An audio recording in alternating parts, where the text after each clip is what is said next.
سيدنا محمد. النهارده يا جماعه ان شاء الله هنجاوب على، يعني هعرف ان الحرف عدى فارجع صفحه بس وخلاص، والموضوع بسيط جدا.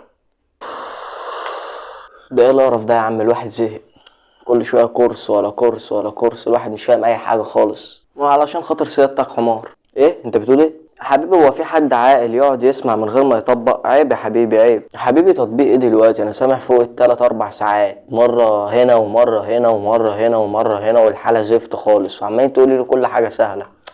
فكك من الكلام ده يا عم. يا حبيبي هو اكل كل ما تاكل ما تشبع؟ دي يا حبيبي عامله زي الكوره بالممارسه. تنفع دلوقتي تتعلم الكوره بالنظر؟ مش لازم حضرتك تجري في الملعب كده وتمارس الكوره، ولا هي سبهلله وخلاص؟ وبعدين هي ساعة واحدة بس اللي انت تقعد تتفرج؟ انت المفروض تقعد من ساعتين لتلاتة قاعد بتطبق وقاعد بتجرب وبتغلط حضرتك. طب انا عندي سؤال، افرض بقى طبقت وبرضك ما فهمتش، تبقى حمار برضك، هنقول ايه تاني؟